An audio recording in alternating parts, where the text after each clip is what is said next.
시청자 여러분 안녕하세요. 손종학 교수입니다.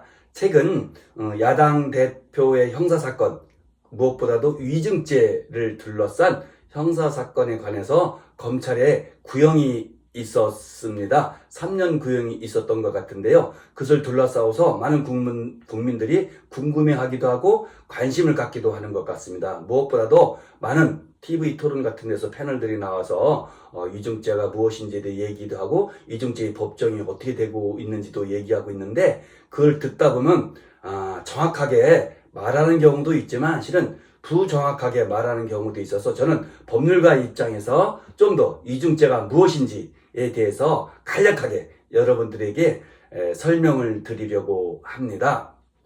위증죄라는 것은 쉽게 말하면 법정에서 선서한 증인이 허위의 진술을 하는 것을 말하는 거예요. 그런데 여기서 허위 진술이라는 것은 우리가 헌뜻 얘기하면 거짓말이라고 받아들이잖아요. 그렇지만 이것은 일면 맞고 일면 틀리기도 하는 거예요. 무엇이냐면 거짓말을 했다고 해서 무조건 위증죄가 되는 것도 아니고, 참말이라고 해서 무조건 위증죄가 성립하지 않는 것도 아닌 거예요. 그게 무슨 소리냐고요?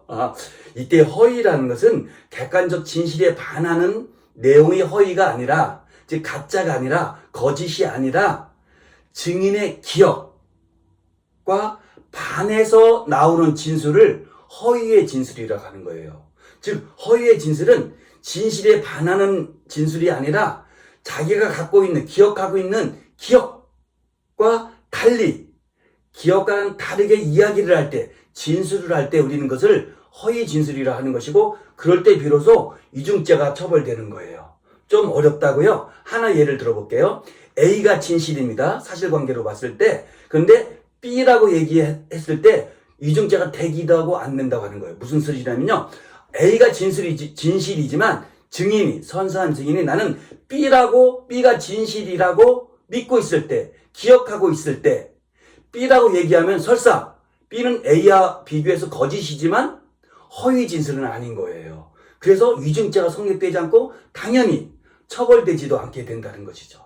정반대의 경우도 있을 수 있는 거예요.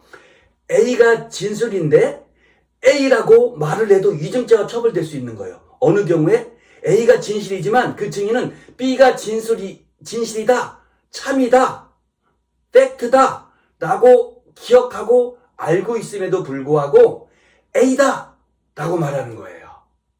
이해됐죠?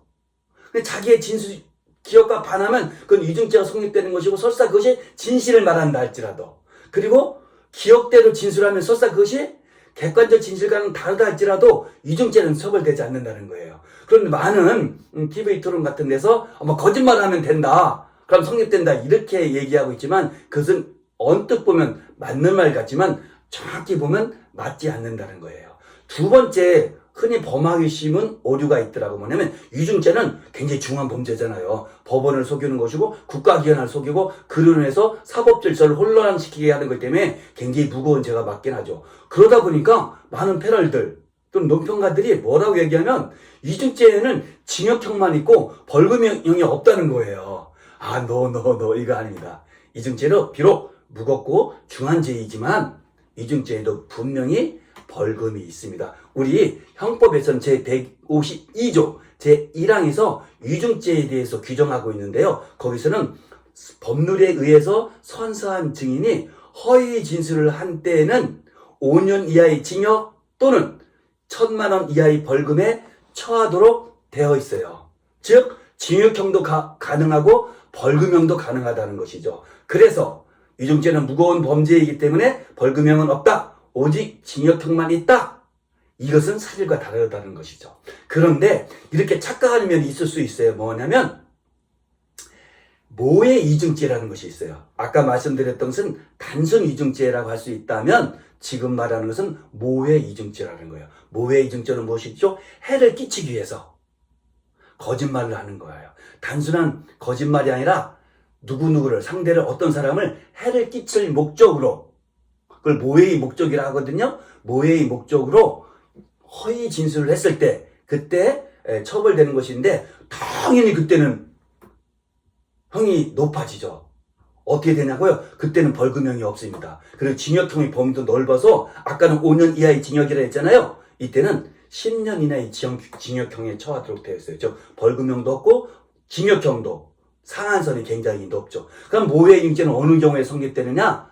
형사사건 또는 징계사건에서 피고인, 피의자 또는 징계 혐의자를 모해할 목적으로 허위 진술을 했을 때 이때 모해이중죄가 성립되는 거예요. 그러니까 민사사건, 가사사건에서는 가사재판, 민사재판에서는 어떻게 되죠? 행정재판에서는 어떻게 되죠? 설사 모해의 목적이 있었고 허위 진술을 했다 할지라도 이중죄로 처벌받을 수는 있지만 모해이중죄로 처벌되지는 않는다는 거예요.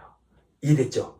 그래서 이러한 모해이중죄를 모해할 목적으로 라는 구성 요건이 있기 때문에 이것을 목적범위라고 하고 아까 말씀드렸던 그냥 보통 이중죄, 단순 이중죄는 고의범위라고 하는 거예요. 과실범과 고의범 들어봤죠? 이때 모해이중죄는 단순한 고의범이 아니라 목적범이 있어서 고의에다가 목적까지 있을 때 어떤 목적? 모해의 목적까지 있을 때 비로소 성립되는 범죄라는 것이죠. 그러니까 모해의 목적이 없다면 설사 형사사건, 징계사건에서 피고인, 피의자, 징계 혐의자들을 이렇게 해로울 끼치는 설사 허위 진술이 있었다 할지라도 모해의 목적이 입증이 안 되면 또는 없으면 모해이중죄는 성립되지 않고 단순히 이중죄로 처벌될 수 있다는 것이죠. 여러분 이제 기억하십시다. 이중죄에는 허위 진술인데 이 허위 진술은 객관적 진술과 반하는 것이 아니라 어떻게 된다? 기억과 반하는 진술을 했을 때 그걸 허위로 본다. 그리고 징역뿐만 아니라 벌금형도 있다. 그리고 모해이중죄라는 것이 있는데 이것은 단순한 고의범이 아니라 목적법이고 모해의 목적이 있어야 되는데 어느 경우에 모해의 목적이 있으면 되느냐? 형사사건, 징계사건에서 피고인, 피의자 또는 징계 혐의자를 모해할 목적으로 허위 진술했을 때 처벌받는다. 이때 모해이중죄는 벌금형이 없고 징역형만 있게 된다. 이렇게 기억하시면 여러분들은 똑똑한 시민이 될 것 같습니다. 여기서 마치겠습니다. 감사합니다.